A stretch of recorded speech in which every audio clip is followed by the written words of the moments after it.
Voter তালিকায় SIR প্রক্রিয়া সাধারণ মানুষের হয়রানির প্রতিবাদে শনিবার বালুরঘাটে অভিনব বিক্ষোভ দেখালো জেলা কংগ্রেস। এদিন দুপুরে জেলা সভাপতি গোপাল দেবের নেতৃত্বে গলায় কালো উত্তরীয়, হাতে কালো পতাকা নিয়ে একটি সুসজ্জিত মিছিল শহর পরিক্রমা করে। তবে তৃণমূলের মিছিলে মুখোমুখি হলেও পুলিশের তৎপরতায় বড়সড় অপ্রীতিকর ঘটনা এড়ানো সম্ভব হয়েছে। প্রতিবাদ শেষে দক্ষিণ দিনাজপুরে 4 প্রার্থী। সোনাক্ষী, মশলা কোথায়?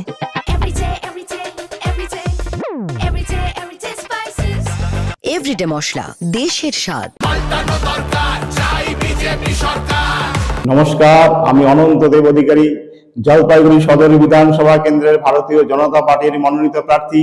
আমাকে আপনারা দুহাত তুলে আশীর্বাদ করুন, আমার উপর ভরসা রাখুন।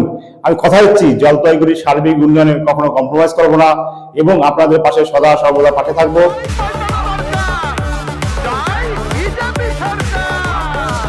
গঙ্গারামপুরের জুই বর্মন, বালুরঘাটের প্রদীপ কুমার মিত্র, তপনের বঙ্কিমচন্দ্র টোপ্প, কুমারগঞ্জের গোলাম মোর্তেজ মণ্ডল সহ প্রশাসনিক ভবনে তারা মনোনয়নপত্র জমা করেন। দলীয় কর্মীদের মধ্যে এদিন ব্যাপক উদ্দীপনা লক্ষ্য করা গিয়েছে। নির্বাচনে মানুষ পরিবর্তন চাইছে। পরিবর্তন হিসাবে সবাই মনে করছে যে কংগ্রেসকে দরকার দেশ রক্ষার জন্য, মানুষের গণতন্ত্র রক্ষার জন্য এবং বেকার ছেলেদের কাজের সুযোগ সুবিধার জন্য। কংগ্রেসকে চাইছে মানুষ, তাই উৎসাহিত হয়ে এসেছে। দাদা, বামফ্রন্টের সাথে এবার আপনারা জোট করেননি, সেইটা কতটা প্রভাব ফেলবে বলে মনে হচ্ছে?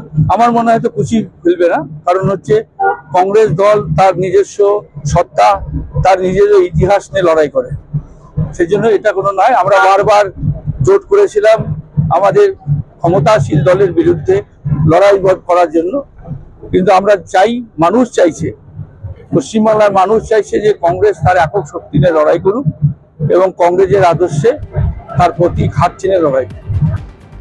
বালুরঘাট থেকে সুবীর মোহন্তের রিপোর্ট, উত্তরবঙ্গ সংবাদ।